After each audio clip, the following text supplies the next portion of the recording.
Hey guys, this is going to be a quick tutorial for Virtual Insanity by Jamiroquai. This is a great song I just posted a cover for on YouTube, and I play it a semitone higher than the original recording. So the original recording is in like D flat minor, basically. But I move it up. I find the chords easier to play that way. So it's go through the chords really real quick here. So first one is D minor 7. That's be charted out like X 5 7 5 6 5, and that's the first finger's barring right across the 5th fret. The ring finger plays the D string, the middle finger plays the B string, the G string is barred, high E string is barred. And then the next chord is G7. It's basically the same shape actually, you just go up a string, and then we're going to go down to the 3rd fret, the G position. So that's like charted out would be 3 5 3 4 3 3. First finger doing a bar there. And then we have C9, which is X 3 2, and the ring finger is going to bar the G, B, and E strings right across like that. It's kind of a tricky chord to play, it takes a little bit of practice. If you don't like doing that with the ring finger, you can just play it like this, using the pinky on the B string, ring finger on the G string at the 3rd fret, index finger D string 2, and then the A string 3rd fret with the middle finger. Either way, it's going to sound fine. And then, what do I do here for this one? That's how I fret this one. So this is F major 7. So this is a weird way of playing it. I play it with the thumb on the low E string at the 1st fret, middle finger on the D string, 2nd fret, ring finger on the G string, 2nd fret, first finger barring the B and E string like that. So that's a kind of a weird grip for it. I just want to get that high E string F there like that. But this is be the more traditional fingering for it, like this: index finger on the root, ring finger on the D string, 2nd fret, pinky on the G string, 2nd fret, middle finger on the B string, 1st fret. And then the A string is muted in both cases by either the thumb coming over top or the index finger resting on top of it. And the high E string would be muted in that case as well. And then we go, so we have so far that's D minor 7, G7, C9, F major 7. Next chord is B minor 7 flat 5. So this is the low E strings X'd out, the middle finger's on the A string, 2nd fret, D string is X'd out, ring fingers on the G string, 2nd fret, pinky's on the B string, 3rd fret, first finger's on the high E string, 1st fret. That's B minor 7 flat 5. That's the flat 5 there, that note. If we raise that up, that's B minor 7. Playing that note is flat 5. Brilliant chord, super cool the way it leads in to the next chord, which is B flat major 7. So that's the B flat, that's the root. On the 1st fret, A string, nothing on the low E string.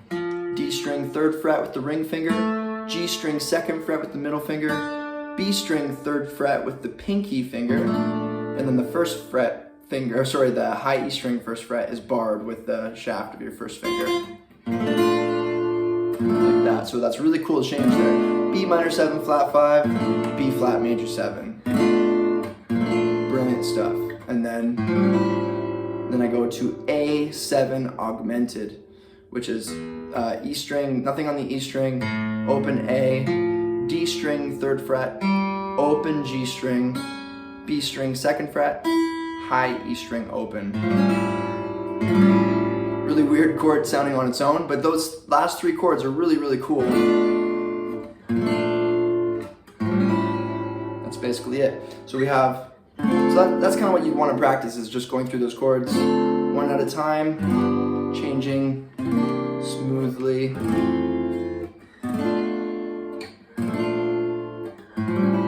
And then we also have kind of a rhythm.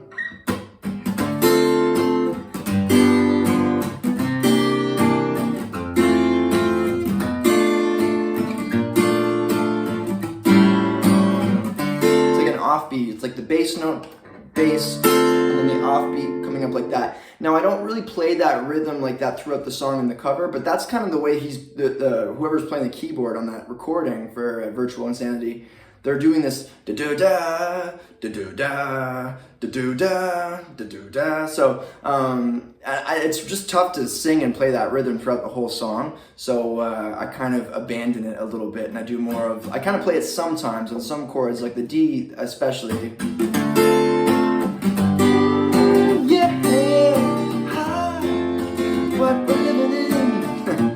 It's tough to play. As soon as I start doing that, I lose the feel for the vocals, so I kind of go to more of this. I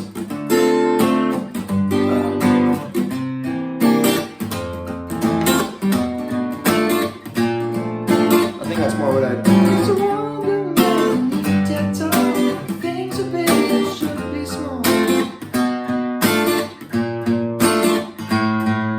So once it's in, that's more what it is. Bass, bass, da-da. So just the root note like that, and then down up.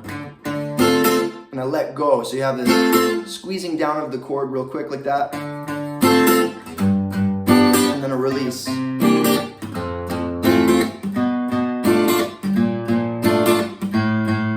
But hey, challenge yourself. If you feel like you got really good coordination, better coordination than me, then try to do the... And the way to do that is, it's almost like you're gonna go up, muted up, and then down on the root note, and then the upstroke, you want that to be the dominant stroke, and then maybe a less dominant downstroke after.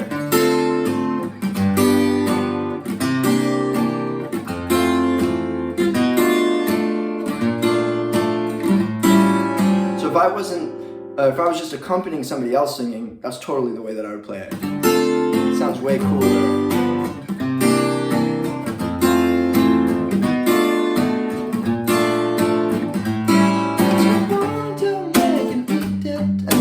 Back to that groove for the vocal and the verses. We're doing for us, giving all my love to this world.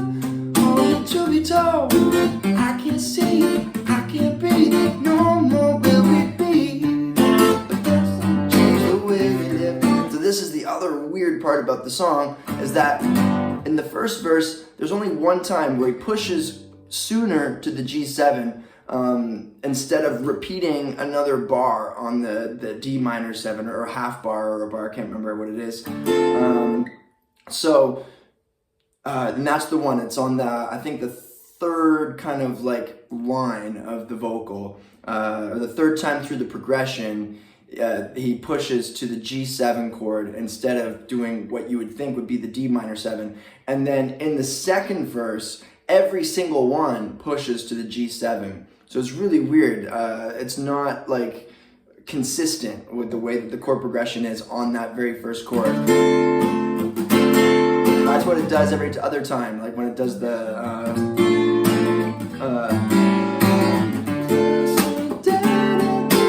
so it finishes sort of on the D minor 7, then it starts again. Whereas when it pushes, it'll finish on the D minor 7, but then go to the G7 earlier than you'd think. So it's a weird progression. You got to kind of pay attention to that in those verse sections there. But that's basically it. And so, you know, and then like to work more subtly on the technique, you could kind of palm mute with your right hand on that bass note.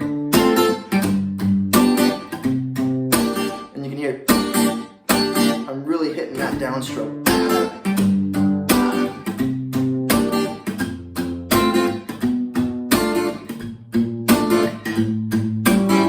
That rhythmic feel and that push, like a kick drum or a snare drum. I guess more of a snare drum. Kick snare, kick snare.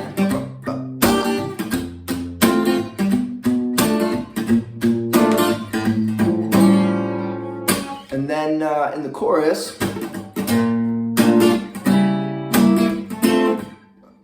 that's it. So we have B flat major 7. Root on the 6th fret, low E string. A string is X'd out. D string, 7th fret with the ring finger. G string, 7th fret with the pinky finger. B string, 6th fret with the middle finger.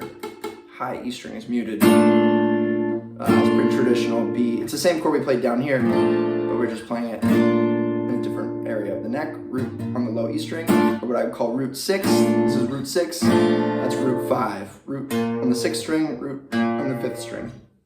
So we have B flat major 7, D flat diminished, which is like X, 4 with the middle finger, 5 in the D string with the ring finger, 3 with the index finger on the G string,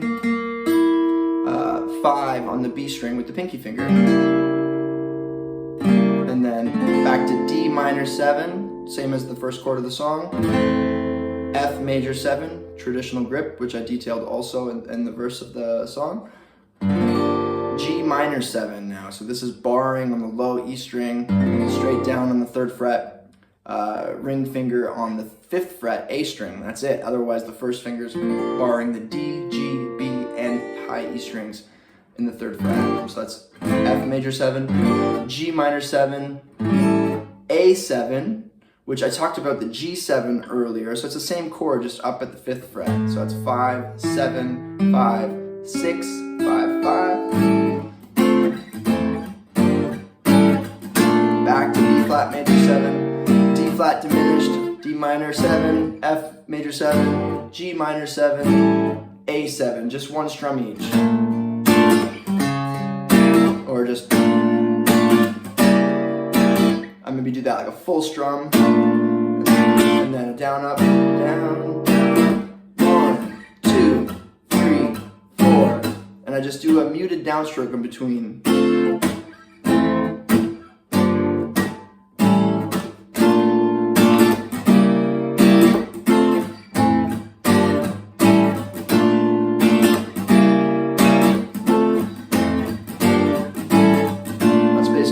So that takes care of the verse section and the chorus section.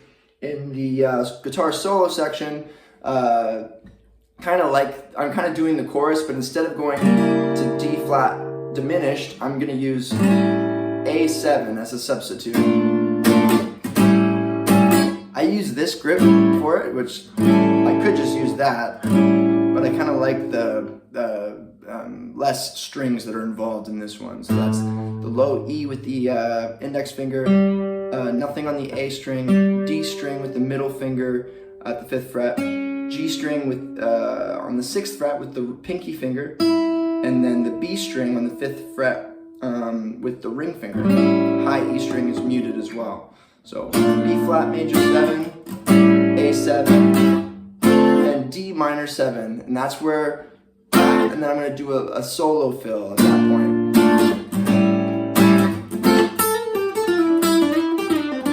Or what did I do? I think I did in the first lick was like.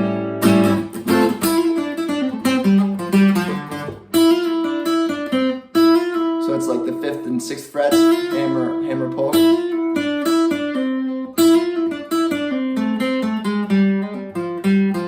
It's very pentatonic.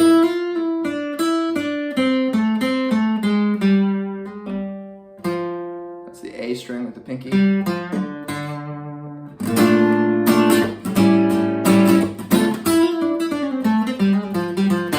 I'm going to play it differently every time. The phrasing is just kind of work out your own phrasing.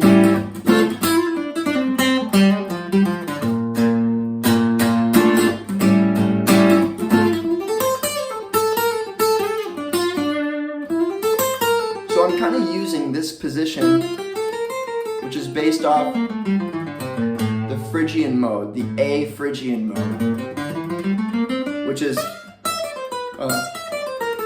essentially D minor or F major. Oops. So if you learn your modes of F major, which would be like G Dorian, A Phrygian, B flat Lydian, C Mixolydian, D Aeolian. I know I'm just going through those really quickly, but you can look those all up, and that's essentially the scale. It's all F major. That's the scale, with maybe some blue notes and stuff in there. And that's my kind of philosophy for soloing, really, with a song like this.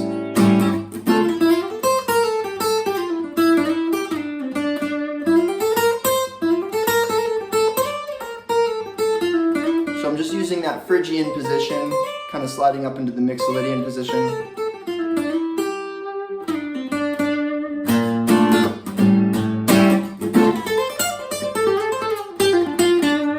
Just a very pentatonic, D minor pentatonic. That's at the 10th and 13th frets on the B and E string to start. Sliding on the G string 12 to 14. Find the middle finger at 13. Resolving on the D string 12.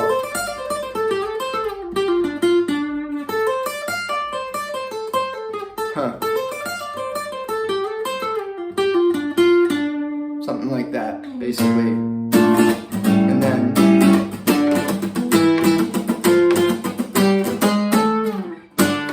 octaves here on this fill. So this is like a D octave, index finger on the A string, A string 5th fret, pinky on the G string 7th fret,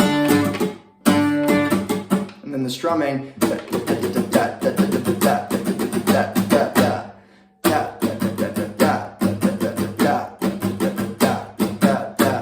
So we have this kind of, it's always accenting on the upstroke. It starts in the down.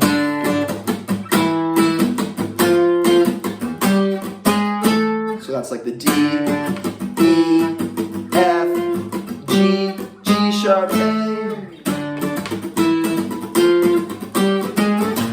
Back to the chords. I can't even remember the fill that I did at that point of it, but another fill, you know, I encourage you to explore that F major position all the way up the fretboard and come up with some cool little phrases in there. That's the fun part of it, for sure. And then I used like these little double stops at one point, which is like, that's like the C major, D minor, E minor, kind of slide up on the E minor. Something like that. It's all on the G and B string there. And I think on one of the fills,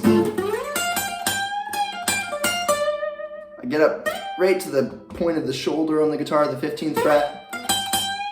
Some bluesy bends. Resolving to the D here at the 15th fret on the B string. Just a very bluesy kind of Stevie Ray Vaughan type of like B.B. King.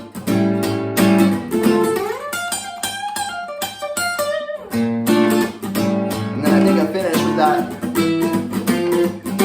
octave thing again one more time. Back to futures made of virtual insanity. So it's just the chorus chords again.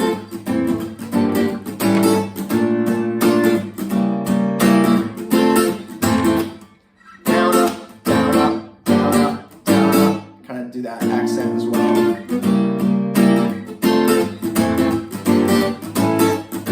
At some point at the end there, where it finishes the song,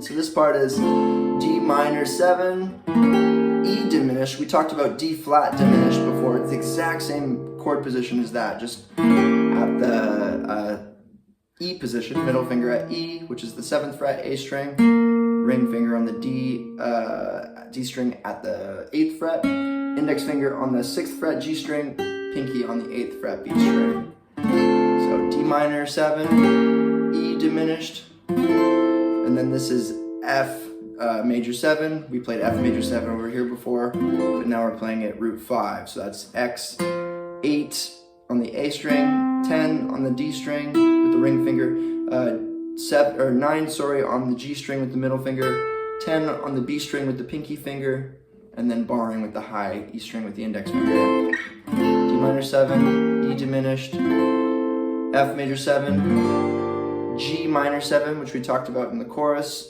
and then finishing B major 7. What will E minor 7 flat 5, yeah, yeah, yeah, back to B flat major 7, and then that A7 augmented. That's basically it. So definitely a tricky song with all the chord changes and stuff, but it's not too bad once you get used to those jazzy 7th chords, and like they're super useful to know all those 7th chords, and they seem really complicated watching it, but really they're quite basic once you kind of get past the finger positions and those diminished chords as well. There's tons of stuff to learn in this song with the way the chords are moving, so definitely a great one to explore that way. And so hopefully that helps, gives you a little insight into how I played Virtual Insanity. Hope you enjoyed this tutorial, and I'll see you next time. Cheers.